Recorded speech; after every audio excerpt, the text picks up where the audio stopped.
الحمد لله نحمده ونستعينه ونؤمن به ونتوكل عليه ونعوذ بالله من شرور أنفسنا ومن سيئات أعمالنا من يهده الله فلا مضل له ومن يضلله فلا هادي له وأشهد أن لا إله إلا الله وحده لا شريك له وأشهد أن محمدًا عبده ورسوله أما بعد فإن خير الحديث كتاب الله وخير الهدي هدي محمد صلى الله عليه وسلم وشر الأمور محدثاتها وكل محدثة بدعة وكل بدعة ضلالة وكل ضلالة في النار فقد قال الله تبارك وتعالى في كلامه المجيد أعوذ بالله السميع العليم من الشيطان الرجيم من همزه ونفخه ونفسه بسم الله الرحمن الرحيم يا أيها الذين آمنوا اتقوا الله حق تقاته ولا تموتن إلا وأنتم مسلمون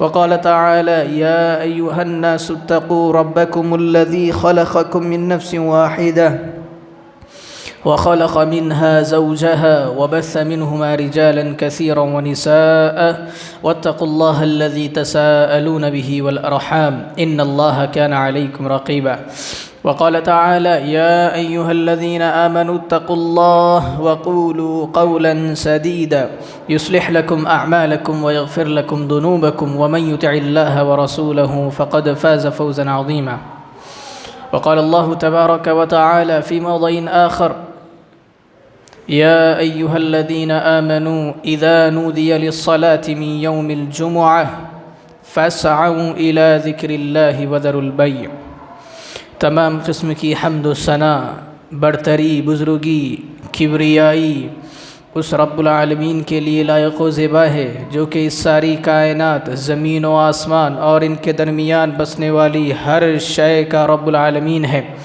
اس رب العالمین کی حمد و ثنا اس کے کلمات اس کی تعریفات کے بارے میں قرآن مجید کہتا ہے وَلَوْ أَنَّ مَا فِي الْأَرْضِ مِنْ شَجَرَةٍ أَقْلَامٌ وَالْبَحْرُ يَمُدُّهُ مِنْ بَعْدِهِ سَبْعَةُ أَبْحُرٍ مَا نَفِدَتْ كَلِمَاتُ اللَّهِ وَرَبِّ ذُوالْجَلَالِ اس کی ذات اتنی بلند ہے کہ اس کے کلمات اس کی پاکی اس کی حمد و ثنا کو بیان کرنے کے لیے کائنات کے سارے درختوں کو قلم بنا لوں، جتنے درخت موجود ہیں ساروں کے سارے قلم بن جائیں، سارے سمندر سارے دریا ساری ندییں سیاہی بن جائیں، اس رب العالمین کی حمد و ثنا کو لکھتے رہیں۔ قرآن کہتا ہے جب یہ ختم ہو جائیں سبعۃ ابحر تو تم 7 مرتبہ اسی طرح درخت لے کر کے آؤ، 7 مرتبہ سمندروں کا پانی سیاہی بنا کر لاؤ اور رب کعبہ کی حمد کو اس کی تعلیمات کو لکھتے رہو، یہ سارے کے سارے ختم ہو جائیں گے۔ سبعۃ ابحر ما نفدت کلمات اللہ، لیکن رب العالمین کی حمد و ثنا ختم نہیں ہوگی۔ اور یہ جو صفت ہے اور یہ جو مقام ہے اور یہ جو کلمات ہے صرف رب العالمین کی کلمات ہے، جن کو لکھنے کے لیے کائنات کے درخت قلم بننے چاہیے، جن کو لکھنے کے لیے کائنات کے سمندروں کا پانی سیاہی بننا چاہیے۔ اس روئے زمین و آسمان کے اندر کوئی دوسری ایسی شے، دوسری کوئی ایسی مخلوق، کوئی ایسی چیز موجود نہیں ہے جس کی تعریفات کے لیے زمین و آسمان کے درختوں اور سمندروں کو سیاہی بنایا جائے۔ یہ کلمات یہ تعریفات صرف اللہ رب العالمین کے ہیں۔ لیکن آج بڑی افسوس کی بات ہے، امت کا ایک گمراہ طبقہ، امت کا ایک ایسا طبقہ جو کہ دین سے دوری، کتاب سے دوری، سنت سے دوری، جس کی وجہ یہ ہوئی کہ جو تعریفات اور جو کلمات صرف اللہ کے لیے مخصوص اور محدود تھے، ہم نے وہ تعریفات وہ کلمات اٹھا کر کے اپنے باباؤں کو، اپنے بزرگوں کو، اپنے پیروں کو دے دیا۔ بہرحال اللہ رب العالمین کی حمد و ثنا کے بعد بیش بہا درود و سلام ہو اللہ کے تمام انبیاء علیہم الصلاۃ والتسلیم پر، بالخصوص ذات مقدسہ مطہرہ پر جو کہ ساقی کوثر شافی محشر افضل البشر ہے، جن کا نام نام نامی اسم گرامی احمد مجتبی محمد مصطفیٰ صلی اللہ علیہ وسلم ہے۔ آپ کی ذات گرامی پر درود و سلام۔ اللہم صلی علی محمد وعلی آل محمد کما صلیت علی ابراہیم وعلی آل ابراہیم انک حمید مجید۔ اللہم بارک علی محمد وعلی آل محمد كما باركت على إبراهيم وعلى آل إبراهيم إنك حميد مجيد۔ آج اگر دنیا کا محاسبہ کیا جائے تو پتہ چلتا ہے انسان نے 3 مقاصد زندگی کے بنا لیے۔ انسان نے جو اپنی زندگی کے لیے مقاصد بنائے ہیں وہ 3 طرح کے ہیں۔ سب سے پہلے تو کمانا، کھانا اور بچانا، یہ 3 چیزیں انسان نے اپنی زندگی کا مقصد بنا لیا ہے، جبکہ قرآن کہتا ہے الذی خلق الموت والحیات، ہم نے تم کو زندگی دی، ہم تم کو موت دیں گے، کس لیے؟ لیبلوکم ایکم احسن عملا، تاکہ ہم اس بات کو جان لیں، ہم اس چیز کا اندازہ لگا لیں، تمہارا امتحان لے لیں تم میں سے کون ہے جو کہ اچھے اعمال، نیکیاں، حسنات لے کر کے ہمارے دربار میں حاضر ہوتا ہے۔ قرآن کا مقصد الذی خلق الموت والحیات، اللہ نے بتایا اللہ کی بندگی ہے۔ پھر قرآن سے سوال کرو انسان کی بندگی کا مقصد، قرآن کہتا ہے وما خلقت الجن والانس الا لیعبدون، اللہ نے جنوں کو بنایا، انسانوں کو بنایا، مخلوقات کو زمین میں پھیلایا، یہ ساری کی ساری اللہ کی عبادت اور بندگی کے لیے ہے۔ جن ہے اللہ کی عبادت کے لیے ہے، انسان ہے اللہ کی عبادت کے لیے ہے۔ تو جس کی زندگی کا مقصد رب کی بندگی ہے، اس نے اہم مقصد، اہم ٹارگٹ کو بھلا دیا اور اپنی زندگی اپنی مرضی سے جینا شروع کر دیا۔ 3 مقاصد ہم نے بنا لیے، کیا ہے؟ کمانا ہے، کھانا ہے، بچانا ہے۔ کمانا دنیا کو حاصل کرنا ہے، عیش، دنیا کی ہر وہ چیز، دنیا کی مال و متاع اور دنیا کی زینت، وہ ساری چیزیں مجھے حاصل ہو، میں اس کو کماؤں، میں اس کو کھاؤں، دنیا کی لذتیں، دنیا کے بہترین سے بہترین پکوان میرے گھر میں پکے جائیں، اچھی سی اچھی غذا میں کھاؤں، اچھے سے اچھا میرا کھانا ہو۔ اس بات کی فکر نے مسلمانوں کو گھیر لیا۔ کمانے میں مسلمان آج لگا ہے، کھانے میں مسلمان آج لگا ہے، بچانے میں مسلمان آج لگا ہے۔ کیوں؟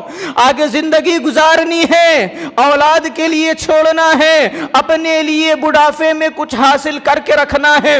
حاصل کیا کرنا ہے؟ نیکیاں جوانی میں کمانا نہیں ہے، عبادتیں نیکیاں جوانی میں کرنا نہیں ہے، جوانی میں مال کمانا ہے، دنیا جیتنی ہے، شہرت حاصل کرنی ہے، تاکہ بڑھاپا آرامی سے گزر جائے۔ اللہ کا قرآن کہتا ہے، اللہ نے تینوں زمانوں کی قسم کھائی، اللہ نے بچپن کو بھی بتایا، جوانی کو بھی بتایا، بڑھاپے کو بھی بتایا، اور جب جوانی کا ذکر کیا تو اللہ نے کہا یہ جو ہے یہ تمہارے لیے سکون اور تسکین کی چیز ہے، اور جب سکون اور اطمینان اور طاقت کے اندر مسلمان ہو تبھی نیکیاں کر سکتا ہے، تبھی رب کو راضی کر سکتا ہے۔ بڑھاپے میں موقع نہیں ملتا تو انسان کی زندگی کا مقصد کیا ہو گیا ہے؟ صرف اپنی ذات کو نکھارنا اور اپنی ذات کو سنوارنا ہو چکا ہے۔ اللہ نے جب دنیا میں بندگی کے لیے بھیجا تو بندگی اور عبادت کا ڈھنگ بھی نبی نے مجھے اور آپ کو سکھا دیا۔ کیا ڈھنگ ہے؟ جب سوال کیا گیا حدیث جبریل جس کو میں اور آپ جانتے ہیں، ایک شخص آیا، صحابہ بیٹھے ہوئے تھے، آ کر کے سوال کرنے لگا یا محمد اخبرنی عن الاسلام، مجھے اسلام کے بارے میں بتاؤ۔ اللہ کے رسول نے فرمایا الاسلام ان تشہد ان لا الہ الا اللہ وان محمد الرسول اللہ وتقیم الصلاة وتؤتی الزکاة وتصوم رمضان وتحج البیت ان استطعت الیہ سبیلا۔ یہ 5 بنیادی چیزیں رب محمد صلی اللہ علیہ وسلم کی جانب سے جبریل نے مجھے اور آپ کو سکھا دی ہے۔ نبی کہتے ہیں سب سے پہلے ایمان کی چیز کیا ہے؟ ان تؤمن باللہ، الاسلام ان تشہد ان لا الہ الا اللہ، اللہ کے وحدانیت کی، اللہ کے رب ہونے کی گواہی دے۔ اس کے بعد کیا کہا گیا؟ وتقیم الصلاۃ، نمازوں کو قائم کرو، نمازیں ادا کرتے رہو۔ ساری قرآن کو پڑھو، کہیں نماز پڑھنے کا حکم نہیں ملا، نمازوں کو قائم کرنے کا حکم ملا۔ تو پتہ یہ چلا نماز مسلمان کی زندگی کا ایک اہم جز ہے۔ آپ قرآن کو اٹھائیں، قرآن میں جہاں اللہ نے مومنوں کا ذکر کیا اس کے بعد ہی فرمایا الذین یؤمنون بالغیب ویقیمون الصلاۃ، مومنین کی صفت یہ ہے، مسلمانوں کے اوصاف یہ ہیں کہ یہ اللہ کے لائے ہوئے دین پر ایمان لاتے ہیں، نمازوں کو قائم کرتے ہیں۔ اللہ نے جہاں مومنین کے صفات بیان کیے، جہاں مسلمانوں کا تذکرہ کیا، اسی طرف رب نے اس بات کی نشاندہی بھی کر دی کہ یہ لوگ اللہ کی طرف عبادتیں کرنے والے ہیں۔ آج گھنٹے کتنے ہیں دن کے اندر؟ 24 گھنٹے مسلمان کے پاس موجود ہیں۔ 24 گھنٹے کمانے کھانے اور زندگی کے لیے ہے، 1 گھنٹہ اللہ کی بندگی کے لیے نہیں۔ اگر 10 منٹ کے حساب سے بھی اگر دیکھ لیا جائے کہ ایک نماز کے لیے 10 منٹ کا وقت لگے تو 5 نمازوں کے لیے 50 منٹ مسلمان کے پاس نہیں ہے کہ نکال۔ اور اب تو حالتیں یہ ہو گئی ہے، پہلے تو کہا جاتا تھا کہ مسلمان بس جمعہ کا مسلمان ہے، جمعہ کو نماز کو آتا ہے، لیکن آج ہماری ویران مسجدیں، آج ہمارا ماحول یہ بتا رہا ہے کہ مسلمانوں کے اندر سے مسلمانیت اور ایمان جا چکا ہے۔ آج دیکھیے ہماری مساجد کا حال کیا ہے، آج ذرا محاسبہ کیجئے، آج ذرا جائزہ لیجئے۔ مسجد کے اندر دیکھو 2 صف 3 صف نمازوں کے لیے جمعہ کے لیے نظر آتی ہے، بعد وقت تو وہ بھی نظر نہیں آتی۔ سوال میں یہ کرنا چاہتا ہوں، کیا اس بستی کے اندر صرف 2-4 مسلمان موجود ہیں جو نماز کے لیے آ رہے ہیں؟ باقی جتنے ہیں مسلمان نہیں ہیں؟ 2 ہی صورتیں ہو سکتی ہے میرے بھائی، یا تو ایمان چلا جائے یا موت آ جائے۔ یہ 2 ہی چیزیں ہیں جو تمہیں اللہ کی بندگی سے دور کر سکتی ہے۔ آج دنیا تھوک رہی ہے، مسلمان ذلت کا شکار ہے، ہر طرف سے مسلمان کے لیے آفتیں مشکلات ہے، پھر بھی مسلمانوں کے اندر غیرت جاگتی نہیں، پھر بھی اس بات کی فکر ہم کو نہیں، جبکہ رب کعبہ کی صدائیں 5 مرتبہ اپنے کانوں میں مسلمان سنتا ہے۔ تم دیکھ لو، کوئی مذہب ایسا نہیں، کوئی مسلک ایسا نہیں جس کے اندر تمہیں بلایا جائے، نماز کے لیے بلایا جائے، بندگی کے لیے بنایا جائے۔ ہندوؤں کو دیکھو، وہ لوگ پوجا کرتے ہیں، نہانے کے بعد صبح سب سے پہلا کام ایک ہندو کا پوجا ہوتی ہے۔ گھر کے اندر 12 گھروں کے اندر وہ لوگ مندریں بنا کر کے رکھتے ہیں، کیوں؟ عبادت کا شوق ان کو ہے۔ عیسائیوں کو دیکھو، چرچ کے اندر عبادت کرتے ہوئے نظر آتے ہیں۔ کیا کبھی آپ نے سنا کہ ہندو کو بلایا گیا پوجا کے لیے؟ کسی عیسائی کو بلایا گیا ان کی عبادت کے لیے، ان کے طریقے کے لیے؟ لیکن یہ تمہاری خوش قسمتی ہے، 5 مرتبہ مؤذن صدائیں لگاتا ہے، حی علی الصلاۃ، حی علی الفلاح، آ جاؤ نماز کی طرف، آ جاؤ کامیابی کی طرف۔ بزنس کے اندر مسلمان اپنی کامیابی ڈھونڈ رہا ہے، اللہ نے مسجد میں اس کے لیے کامیابی رکھی ہے۔ آج ہماری زندگی اتنی مشغول ہو گئی، یا تو سمجھ لیجئے ایمان چلا گیا یا موت آ گئی، زندہ تو ہیں پر مسلمان نہیں ہیں۔ ہمارے جسموں کے اندر روح تو ہے لیکن ایمان نہیں ہے، ایمان جا چکا ہے، اس لیے آپ دیکھیے مساجد ویران ہے، جمعہ کا موقع بھی ہے تو ایسی حالتیں ہیں۔ جبکہ سنیے نبی کریم صلی اللہ علیہ وسلم نے جمعہ کے کتنے فضائل بیان کی۔ یہ جو جمعہ کا دن ہے مسلمان کی زندگی کے اندر بڑی اہمیت رکھتا ہے میرے بھائیوں۔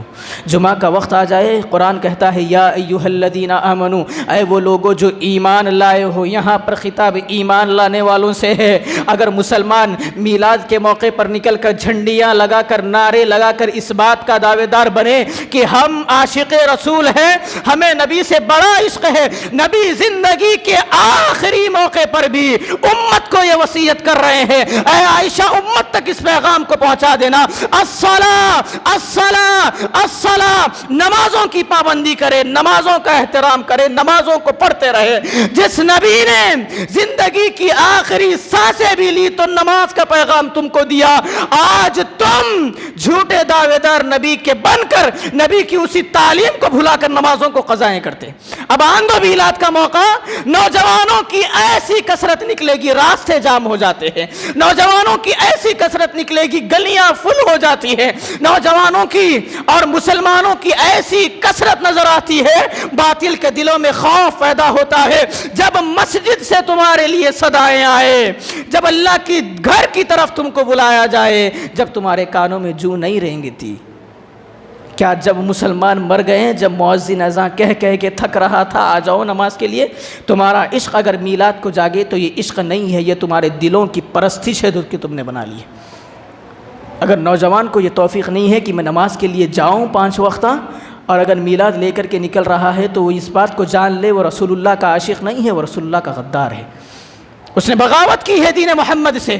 دین محمد کا پہلا فریضہ ایمان لانے کے بعد یہ تھا کہ نمازوں کو قائم کرے، مساجد کو آباد کرے۔ نبی کریم صلی اللہ علیہ وسلم فرماتے ہیں، اٹھاؤ سنن ترمذی کو، کہتے ہیں میرا جی چاہتا ہے میں یہاں مصلی پر کسی کو کھڑا کروں اور نکل کر جاؤں ان کے گھروں کی طرف جو کہ نمازوں کو چھوڑ کر گھروں کے اندر بیٹھے ہوئے ہیں، اذانیں سن کر گھروں کے اندر بیٹھے ہوئے ہیں، اذانیں سن کر جن کی زندگیاں کاموں میں لگی ہوئی ہے، اذانیں سن کر جو کہ مال بیچنے میں لگے ہوئے ہیں، اذانیں سن کر جو کہ اپنے بزنس کی فکر کر رہے ہیں، ان کے گھروں کی طرف جاؤں اور ان کے گھروں کو آگ لگا دوں، گھروں کے سمیت میں ان کو جلا دوں۔ کون کہہ رہا ہے؟ نبی کریم صلی اللہ علیہ وسلم کہہ رہے ہیں میرا جی چاہتا ہے۔ اسی نبی کے الفاظ ہے جس کے تم عاشق ہونے کے دعوے دار ہو۔ عشق یہ نہیں ہے میرے بھائیوں جہاں پر نبی کا فرمان آ جائیں گردنیں جھک جائیں، یہ عشق ہے۔ جہاں پر نبی کی تعلیمات آ جائیں اپنے رسم و رواج چھوڑ دے، یہ عشق ہے۔ اگر تم یہ کہتے ہو نبی کی آمد ہوئی تھی ہم میلاد منانے والے ہیں، یہ وہ دن تھا جس دن کو اللہ نے مخصوص کر کے محمد عربی صلی اللہ علیہ وسلم کو دیا تھا، نبی کے آنے کے دن پر تمہیں خوشی ہے جبکہ شریعت کا اس سے کوئی تعلق نہیں۔ نبی نے اپنی زندگی گزاری، کبھی امت کو میلاد کا موقع، میلاد کی ہدایت نہیں کی، صحابہ کی زندگیاں گزر گئی، خلافتیں گزر گئی، میلاد کا کوئی تذکرہ نہیں نکلا۔ لیکن جو نبی سب سے پہلے تمہیں نماز کی طرف بلاتا ہو، زندگی کے شروعاتی لمحے نماز کے لیے تھے، جب مر رہے ہیں تو نماز کی وصیت کر رہے ہیں۔ امت بیوقوف ہے، یہ اللہ نے ان کے دلوں پر مہر لگا دی ہے کہ یہ لوگ اللہ کی آیاتوں کو سمجھتے نہیں ہیں، نبی کے فرمان کو سمجھتے نہیں ہیں۔ آج ہماری مسجدیں خالی ہیں، جمعہ کا دن میرے بھائیو، اللہ کیا کہتا ہے؟ یا ایھا الذین آمنوا اذا نودی للصلاۃ، جب تمہیں آواز لگائی جائے جمعہ کے لیے۔ باقی نمازیں جو ہے فرض ہے تمہیں ادا کرنی ہے۔ جب قیامت کا دن ہوگا سنو، جب یہ جنتی جنت میں چلے جائیں گے، کیوں؟ کیونکہ ان کی زندگی نبی کے طریقے کے مطابق تھی۔ یہ نہیں کہتے تھے ہم کو نصیب میں ملا ہے، ہم کو کیا ہے یہ مل چکا ہے کہ ہم نبی سے عشق کریں اور ہمارے باپ داداؤں، ہمارے بزرگوں، ہمارے پیروں کے مطابق زندگیاں گزاریں، ان کے ذریعے سے ہم نبی تک پہنچیں گے۔ یہ کہنے والے جنت میں نہیں ہوں گے۔ جو کہیں گے آگے کہنے والا کتنا ہی بڑا امام، ملا، مولوی کیوں نہ ہو، محمد عربی کی بات آ گئی، مسلمان کا دل اس پر صداقت حاصل کر لے۔ یہ ایمان کا درجہ ہے میرے بھائیو۔ ایسے لوگ جنتوں میں اور وحشت میں بیٹھے ہوں گے۔ جب جہنمیوں کو دیکھیں گے کہ جہنمی جہنم میں جا رہے ہیں، اللہ کی جنت متقین کو مل گئی اور جہنم میں جہنمی جا رہے ہیں، کہیں گے ما سلککم فی سقر، کیا چیز ہے؟ کس سے پوچھیں گے؟ ما سلککم فی سقر، تمہیں کس چیز نے جہنم میں لا چھوڑا؟ کہیں گے قالوا لم نک من المصلین، ہم نمازیں قائم کرنے والے نہیں تھے۔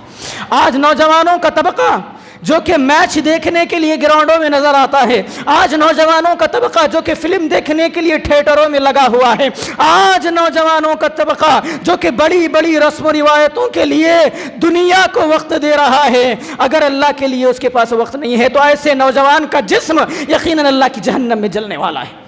قالوا لم نک من المصلین، ہم نمازیں پڑھنے والے نہیں تھے۔ جواب جہنمیوں کا ہوگا۔ میرے بھائیو اپنے آپ کو اس فہرست میں سے ہٹائیں، اپنے آپ کو ان میں سے نکالیں جو کہ جہنم کے اندر جہنم کا لقمہ بن رہے ہوں گے۔ جب تمہیں جمعہ کے لیے اذان دے دی جائے، تم فسعوا الی ذکر اللہ، اللہ کے ذکر کی طرف، اللہ کے گھروں کی طرف، جمعہ کی طرف تم دوڑ پڑو۔ تمہارا تجارت، تمہارے کاروبار، یہ سارے کے سارے بند کر دو، اللہ کی طرف دوڑ جاؤ۔ اور اس بات کو سن لو، اس بات کو سمجھ لو، جتنی امت کے علماء ہیں ان سب کا اس بات پر اتفاق ہے کہ جمعہ کی اذان دے جانے کے بعد اگر کوئی شخص تجارت کرتا ہے تو وہ تجارت حرام ہے اور کمایا ہوا پیسہ بھی حرام۔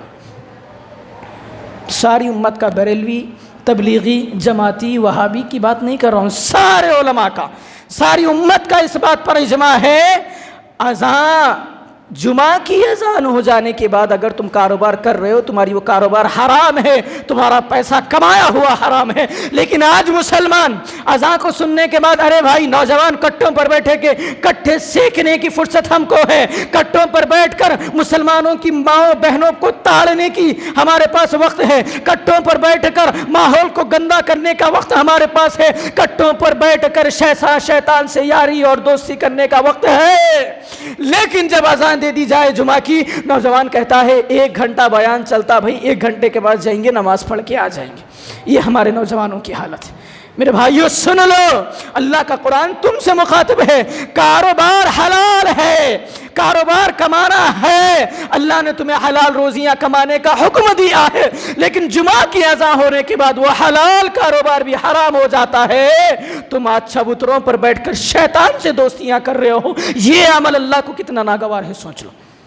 یہ ہمارے معاشرے کی حالت ہے جس کو آج مسلمان تسلیم کرنا نہیں چاہتے۔ اب ذرا ہمارے گھروں کا محاسبہ کرو، ہماری مائیں اور بہنیں ابھی جمعہ کی اذان ہو رہی ہے، ہم کھانے پکانے میں لگے ہوئے ہیں، ہم نہانے دھونے میں لگے ہوئے ہیں، خطیب کا خطبہ چل رہا ہے، خطیب ممبر پر ٹھہرے، آدھا گھنٹہ 1 گھنٹہ چیخ کے چلے گئے، ہم آخر میں آئے، آ کر کے نماز پڑھ کے سمجھتے ہم نے جمعہ ادا کر لیا۔ ایسے شخص کے لیے سنیے اللہ کے رسول فرماتے ہیں، ابو داؤد کو اٹھائیے، وہ شخص جو کہ سب سے پہلے مسجد میں داخل ہو اس کو کتنا ثواب ملے گا جی؟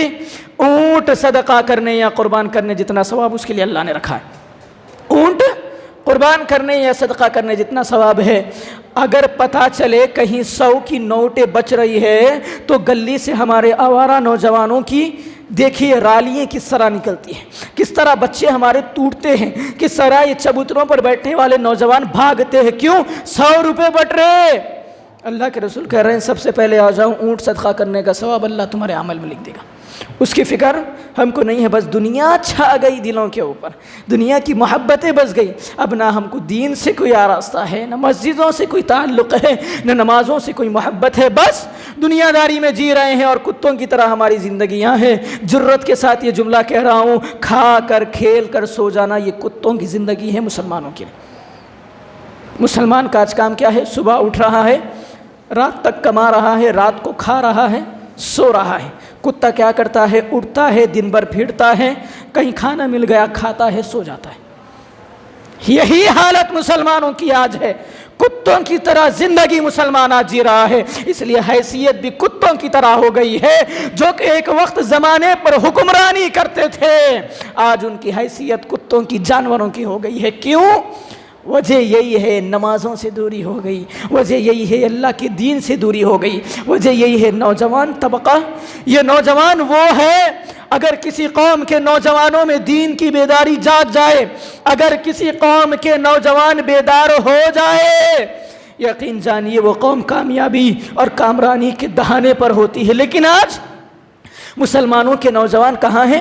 کوئی کھیلنے میں ہے، کوئی کھانے میں ہے، کوئی پٹانے میں ہے، کوئی کسی اور چیز میں مشغول ہے۔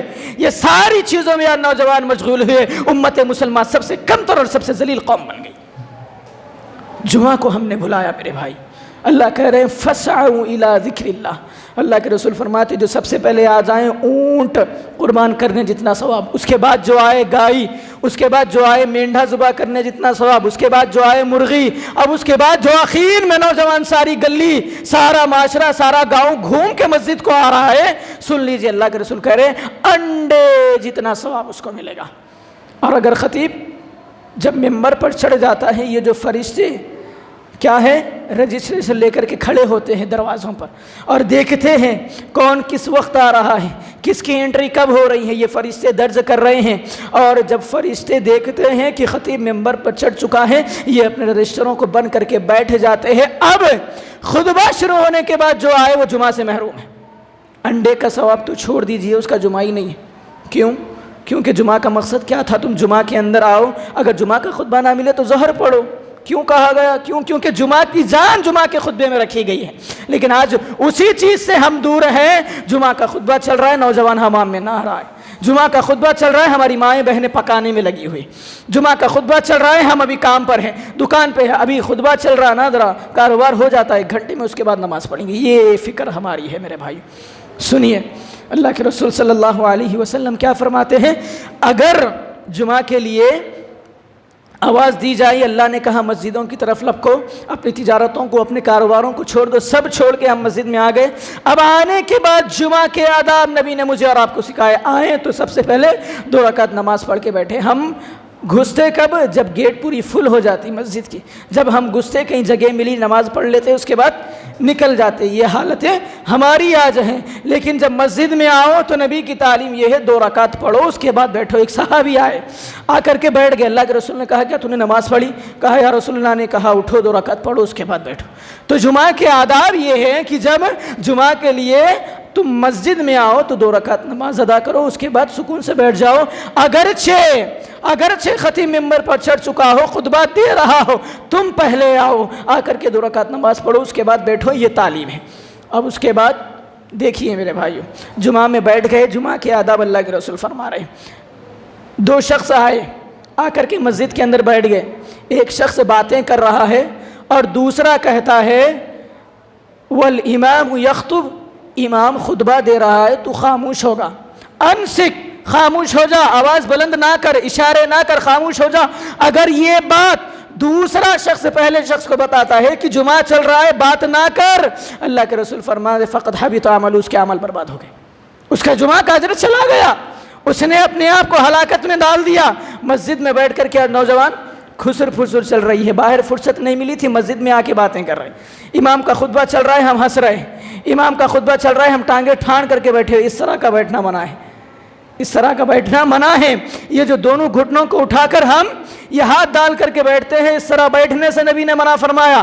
اب بیٹھ کر کے سو رہے ہیں، نیند آ رہی ہے، اس نیند سے، اس ورغلے سے نبی نے منع فرمایا، نیند آئی اٹھ کے جائیے، منہ دھو کے آ کر کے بیٹھیے، یہ جمعے کے آداب نہیں۔ امام یہاں پر آ کر کے کھڑا ہوا ہے تو آپ کو واعظ و نصیحت کرنے کے لیے کھڑا ہے، امام کا یہاں کھڑنا بیکار نہیں ہے، لیکن آج غیرت شرم اتنی مر گئی ہے، سننے کے بعد بھی کوئی اثر ہمارے دلوں پہ نہیں ہو، سننے کے بعد بھی اسی بے غیرتی میں، سننے کے بعد بھی اسی ماحول میں میں اور آپ ڈھلے ہوئے۔ یہ جمعے کے آداب نہیں ہے میرے بھائیو۔ کوشش یہ کریں جمعہ کے وقت اول وقت میں داخل ہو جائیں، خطیب ممبر پر کھڑے اس سے پہلے جتنے نمازی آنے ہیں آ جائیے، اس کے بعد آئیں گے اجر آپ کو نہیں ملے گا۔ لیکن آج جمعہ کی اہمیت ہمارے پاس نہیں ہے۔ آج دیکھیے کیا حال ہے ہماری مساجد کا، کبھی مساجد کبھی کہہ سکتے تھے بھائی یہ جمعہ کے مسلمان ہیں، لیکن آج نوجوانوں کو دیکھ کر شرم آتی ہے، یہ لوگ نہ جمعہ کے ہیں نہ عیدین کے، جمعہ بھی ان کی جانوں پر بوجھ ہوگا۔ اب ایسی حالتیں ہو تو نوجوان گمراہ نہ ہو تو کیا ہو، اب ایسی حالتیں ہوں اللہ کا عذاب نہ آئے تو کیا ہے۔ اب جب ہم خود ہماری حالات کو سدھارنا نہیں چاہ رہے ہیں، اللہ کہتا ہے ان اللہ لا یغیر ما بقوم حتی یغیروا ما بانفسہم، اللہ اس قوم کی حالت کو نہیں بدلتے جی۔ اب تم اپنی مکاریوں میں، اپنی عیاشیوں میں، اپنی کھیل کود میں لگے ہوئے ہو، اللہ اسی میں لگا دیں گے۔ اگر تم چاہو میں دین کو سیکھوں، اگر تم چاہو میں نماز کا طریقہ سیکھوں، اگر تم چاہو میں مساجد سے جڑوں، اگر میں چاہوں میری زندگی اللہ کے مطابق، میرا جینا اللہ کے مطابق، میرا مرنا اللہ کے مطابق، میری تجارت اللہ کے مطابق، میرا کاروبار اللہ کے مطابق، میری زندگی کا ڈھنگ اللہ کے مطابق، ہماری شادیاں، ہمارے رسم و رواج اللہ کے مطابق، تو ہمیں خدا راہ چل کر کے دین کو سیکھنے کے لیے، شریعت کو سمجھنے کے لیے مساجد سے جڑو، علماء سے جڑو، ائمہ سے لگو، دین کو حاصل کرو، اپنی زندگیوں کو کھیل تماشا نہ بناؤ، اپنی زندگیوں کو رب کو راضی کرنے کا مقصد بناؤ، تبھی زندگیاں کامیاب اور کامران۔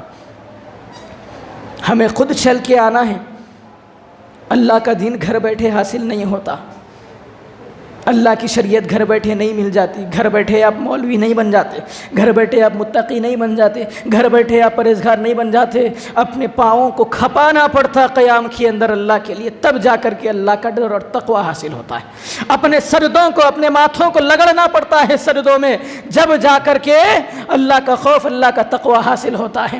ہم چاہیں گے، سوچیں گے، دل کیا آ گئے، دل نہیں کیا نہیں چھوڑو، اللہ کی مدد کبھی حاصل نہیں ہو سکتی۔ مسلمانوں تم مساجدوں کو آباد کرو، اللہ تمہارے گھروں کو امن اور سلامتی کا گہوارہ بنا دے گا انشاءاللہ۔ اللہ کا وعدہ ہے، جب تم اللہ کو کیا ضرورت ہے، ساری کی ساری انسانیت بغاوت اور نافرمانی پر اتر جائے، میرے مولا کو کوئی فرق پڑنے والا نہیں۔ تم سارے کے سارے متقی پرہیزگار بن جاؤ، اللہ کو کوئی فرق پڑنے والا نہیں۔ اللہ کیا کہتا ہے، اللہ نے امتحان کے لیے تم کو بھیجا ہے، اگر تم نماز پڑھیں گے آخرت تمہاری سنورے گی، اگر تم متقی بنو گے آخرت تمہاری سدھرے گی۔ اللہ تمہارے نفع کے لیے تمہیں بھیج رہا ہے اور تمہیں ان بات کی تعلیمات سے آگاہ کر رہا ہے۔ اگر ہم نے چھوڑ دیا اللہ کو کوئی فرق پڑنے والا نہیں ہے، اللہ نے بڑی بڑی قوموں کو ہلاک کر دیا، ہم کیا چیز دی۔ آج ہماری حالت یہ ہے، مسلمان اتنا ڈرا، اتنا سہما ہوا ہے، کوئی ملک اگر کچھ کرنا چاہے، ان کا عمل کچھ بھی ہو، ہم ڈر جاتے کہیں ہم پر حملہ نہیں، کہیں ہم کو نہ ہلاک کر دے، کہیں ہمارے ملک کو نہ برباد کر دے۔ اتنا ڈرا سہما مسلمان ہے، اللہ کو اس مسلمان کی کیا ضرورت ہے جی؟ پھر بھی اللہ کہہ رہا ہے یا عبادی، اے میرے بندو، یا عبادی، اے میرے بندو آ جاؤ۔ اللہ کو کیا ضرورت؟ مسلمانوں تم بڑے کمزور ہو، تمہارا رب بڑی قوتوں اور طاقتوں والا ہے، اللہ کو کوئی ضرورت نہیں ہے، لیکن اللہ تم کو بلا رہا ہے، کیوں؟ اللہ کو تم سے الفت ہے، تم سے محبت ہے۔ اللہ نہیں چاہتا اللہ کے بندے امت محمد یا جہنم کے گڑھوں میں جلتی رہے، اللہ چاہتا ہے تمہیں وارث بنائے، تمہیں جاگیر عطا کرے۔ کس چیز کا وارث تم کو بنائے؟ جنت الفردوس کا وارث تم کو بنائے۔ جب جنت اتنی بہترین ہے، اس کو حاصل کرنے کے لیے راستہ بھی اتنا ہی مشکل ہے، ان راستوں پر چلو، اللہ کی جنت تم کو حاصل ہوگی، ورنہ اللہ کو کوئی ضرورت نہیں ہے۔ سمود، قوم سمود کو جانتے ہو کون ہے؟ ذرا قرآن کو پڑھو تو معلوم ہو اللہ کیا کہتا ہے۔ وَثَمُودَ الَّذِينَ جَابُوا الصَّخْرَ بِالْوَادِ، ایسی بہترین اور خطرناک یہ قوم تھی، پہاڑوں کو تراش کر گھر بنا لیتی۔ آج ہم گھر بنانا ہو، پہاڑ ہٹاتے، زمین صاف کرتے، اس کے بعد بلڈنگ ٹھہراتے نا، وہ ہم سے زیادہ ٹیکنالوجی والے تھے، وہ لوگ پہاڑ کے اندر بلڈنگ بنا لیتے تھے، اتنی زیادہ ٹیکنالوجی ان کے پاس تھی۔ لیکن اللہ نے کیا کیا؟ ایسی حالت کر دی، قرآن کہتا ہے کہیں ان کے ہاتھ پڑے ہیں، کہیں ان کی گردنیں پڑی ہے، کہیں ان کا جسم پڑا ہے، کہیں ان کی ٹانگیں پڑی ہے، اللہ نے اس قدر ٹکڑے ٹکڑے کر کے دنیا سے ہلاک کر دیا۔ آج مسلمانوں کو ہلاک کرنے کے لیے اللہ کو دیر، اللہ چاہتا ہے بندے آئے، اللہ کی طرف جڑے، تاکہ اللہ ان کو جنتوں کا وارث بنائے۔ میرے بھائیوں، اگر آپ چاہتے ہیں اللہ کی رضا حاصل ہو، آج ہمارے گھروں کے اندر ٹینشن ہے، پریشانی ہے، آئے بھی تو کیوں نہ آئے؟ جب اللہ کے گھر ویران ہو، جب اللہ کی مسجدوں سے ہم دور ہو جائیں، جب اللہ کے گھروں کو مسلمان نہ آئے، تو اللہ کی رحمتیں ہمارے گھروں میں کیسے آئے؟ اللہ کے گھروں سے جڑے۔ جمعہ کے دن کی بڑی فضیلت اللہ کے رسول نے بیان فرمائی، کس لیے؟ کیونکہ یہی وہ دن تھا خلق اللہ فیہ خلق آدم، اسی دن اللہ نے آدم کو پیدا کیا، وَأُدْخِلَ الْجَنَّةَ، اور اسی دن آدم کو جنت میں داخل کیا گیا۔ جمعہ کا دن بڑی اہمیت کا دن ہے، نوجوانوں ذرا غور سے سنو، یہی وہ دن ہے جس دن اللہ نے آدم کی تخلیق کی، آدم کو جنت میں ڈالا، پھر آدم کو جنت سے دنیا پر اتارا، اور یہی وہ دن تھا وَتَوْبَةُ فِيهِ، اللہ نے اسی دن آدم کی توبہ قبول فرمائی، اور اسی دن وَمَاتَ آدم، اللہ نے آدم کو موت دی۔ یہ دن جو ہے تمہارے لیے بڑی اہمیت کا دن ہے، بڑی فضیلت کا دن ہے۔ اس دن کی اہمیت کو سمجھے، اس دن کے اندر اللہ نے بڑی برکتیں رکھی ہیں۔ سورہ کہف پڑھے، اللہ کے رسول فرماتے ہیں جس نے سورہ کہف اس جمعہ پڑھ لیا، آنے والے جمعہ تک کے درمیان اللہ اس کی زندگی کو نور سے بھر دیتا ہے۔ آج ہمارے پاس فرصت ہے نہیں، وہ یاسین کی جو ہے تسبیح ہم کو دادی ماں پڑھائے، بس وہی ہم پڑھتے، پڑھیے، اللہ کا کلام ہے، لیکن جو اصل ہے اس کو بھی تو اپنائیے۔ ہم کو معلوم نہیں ہے سورۃ الکہف پڑھنا ہے، کیوں؟ کیونکہ ہم نے سیکھا نہیں، ہماری دادیوں نے ہم کو سکھایا نہیں، بس دادیوں کے دین کو ہم مصطفیٰ کا دین سمجھ رہے ہیں، نعوذ باللہ۔ یہ وہ دین نہیں ہے میرے بھائیوں، یہ دین جو ہے ہمارے گھروں کے اندر جو چل رہا ہے، تسبیح کر لیے، ذکر کر لیے، یہ دین نہیں ہے۔ دین کے لیے بڑی قربانیاں لگتی ہے، بڑی محنتیں، بڑی جد و جہد لگتی ہے دین کے لیے۔ تو اللہ کے رسول صلی اللہ علیہ وسلم فرماتے ہیں جب جمعہ کا دن تم پالو، سب سے پہلے مسجد میں آنے کی کوشش کرو، جب آ جاؤ تو 2 رکعت پڑھ کر بیٹھو، اور جب نماز ہو جائے تو خاموشی سے امام کا خطبہ سنتے رہو۔ یہ عمل اگر نوجوانوں کے اندر آ جائے تو یقین جانیے نوجوانوں کی جو آج بربادی ہو رہی ہے نہ نہیں ہوگی۔ کیوں؟ آج دیکھیے پتہ چلتا ہے 18 سالہ نوجوان تھا کہیں گر کے مر گیا، 20 سالہ نوجوان تھا کسی حادثے میں مارا گیا۔ جو نوجوان تاریخ کو بدل دیا کرتے تھے، آج تاریخ ان کی ہلاکت اور بربادی کی گواہی دے رہی ہے۔ وجہ کیا ہے؟ جو نوجوان کبھی زینت ہوا کرتے تھے جنگوں کی، جو گھوڑے کبھی زینت ہوا کرتے تھے جنگوں کی، یہ گھوڑے اور نوجوان جب میدان میں داخل ہوتے لشکر کو چٹ کر دیتے تھے، یہی نوجوان اور گھوڑے افسوس سے آج شادیوں میں باراتوں میں ناچتے ہے کہ نہیں؟ جو نوجوان جن کے گھوڑوں کے ٹاپو جب میدان میں پڑتی دشمن کے کلیجے چھلی ہو جاتے، یہی نوجوان شادیوں میں ناچ رہے، یہی گھوڑے شادیوں میں نچائے جا رہے ہیں۔ اگر ایسی حالت ہو تو اللہ کا عذاب نہ آئے تو پھر کیا ہے؟ یہ کیوں ہو رہا ہے؟ وجہ بھی جانو، دین سے ہماری دوری ہے، دین ہماری زندگیوں میں نہیں ہے۔ ہمارے پاس بڑی ڈگری ہے، انجینئر ہیں، فلاں ہیں، فلاں ہیں، دین ہماری زندگیوں میں نہیں ہے۔ اللہ کہہ رہا ہے اسی حالت میں ہم تم کو برباد کر دیں گے، دنیا سے تمہارا نام و نشان مٹھا دیں گے۔ اگر چاہتے ہیں دنیا میں مسلمانوں کا وجود باقی رہے، اللہ کی تعلیمات پر جمے رہنا ہے، ورنہ اللہ دنیا سے ایسے مٹائے گا جیسے کہ کبھی ہم تھے ہی نہیں۔ بڑی بڑی قومیں آئی گزر گئی، اللہ نے ان کے تذکرے امت محمدیہ کے لیے عبادت رکھ دیے ہیں۔ جب ہم ان قوموں کو ہلاک کرتے ہیں تو اے مسلمانوں ہم تمہاری بھی گرفت کر سکتے ہیں۔ فَكُلًّا أَخَذْنَا بِذَنبِهِ فَمِنْهُمْ مَنْ أَرْسَلْنَا عَلَيْهِ حَاصِبًا، ہم نے آسمان سے پتھر برسا کر کے ان کو ہلاک کر دیا، ہم نے زمین میں ڈھسا کر کے ان کو ہلاک کر دیا، ہم نے چیخ کا عذاب دے کر کے قوموں کو ہلاک کر دیا۔ قرآن کو اٹھاؤ تو معلوم ہو قریب ہے اللہ ان سارے فتنوں کے اندر مجھے اور آپ کو بھی مبتلا کر دے۔ لیکن اگر اللہ کی مدد چاہتے ہیں، اللہ کے دین کے علم بردار بن جائیے، اللہ آپ کے جانوں کی عزتوں کے محافظ بن جائیں گے۔ یہ کیوں نہیں ہو سکتا بھائی؟ جب 313 بدر کے میدان میں 1000 پر غالب آ سکتے ہیں، جب حنین کے موقع پر 10,000 کا لشکر 2 لاکھ کو دوڑا کر مار سکتا، آج مسلمان 180 کروڑ کائنات میں موجود ہے، کیا یہ مٹھی بھر کفار کا مقابلہ نہیں کر سکتے؟ کیا ان شکست دینے والی جماعتوں کا مقابلہ نہیں کر سکتے؟ آج طاقت ہے مسلمانوں کے پاس، ایمان نہیں ہے۔ جب تک ایمان اور طاقت کو جمع نہ کرو تم کامیاب نہیں ہو سکتے۔ ایمان آ جائے طاقت نہ ہو، اللہ ہے تمہاری مدد کے لیے، اگر طاقت ہو ایمان نہ ہو تمہارے لیے ہلاکت اور بربادی ہے۔ اسی چیز کو سمجھنا اور جاننا میرے اور آپ کے لیے ضروری ہے میرے بھائیوں۔ اللہ رب العالمین قرآن مجید کے اندر فرماتا ہے، جب سوال کیا گیا متی نصر اللہ کی مدد کیا ہے؟ ہم ذلیل ہو رہے ہیں، ہم خوار ہو رہے ہیں، ہم مارے جا رہے ہیں، اللہ کی مدد کہاں ہے؟ الا ان نصر اللہ قریب، ان سے کہہ دو اللہ کی مدد قریب ہے۔ کب قریب ہے؟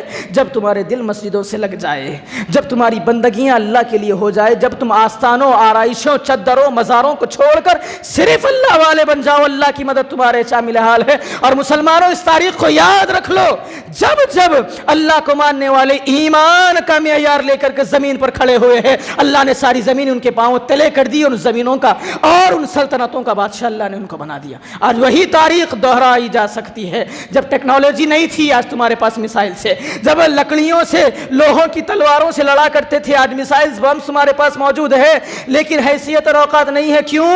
کیونکہ ایک ہتھیار ان کے پاس تھا جس کو ایمان کہا جاتا تھا، وہ تمہارے پاس نہیں ہے۔ یہ وہ ہتھیار ہے جو کہ سارے ہتھیاروں پر غالب ہے۔ اگر مسلمان اللہ والے بن جائے، یقیناً اللہ کی مدد ان کے لیے حال ہوگی۔ میرے بھائیو، یہ مساجد کا حق نہیں ہے کہ ہم ان کو ویران چھوڑیں۔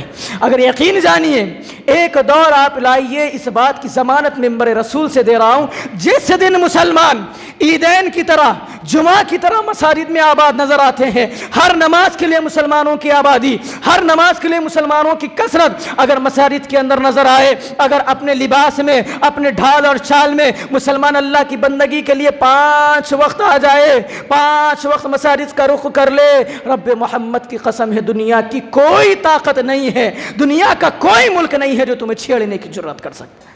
تم اپنے معیار کو تو اپناؤ، تم اپنے سانچے میں تو ڈھالو۔ مسلمان کوئی چھوٹا لفظ نہیں ہے، بڑی کامیابی کے جھنڈے مسلمانوں نے گاڑے ہیں۔ وہی مسلمان آج پریشان ہے، کیوں؟ ہم اللہ سے گھر سے دور ہوئے، اللہ نے ہمارے گھروں کو، ہماری بستیوں کو برباد کر دیا۔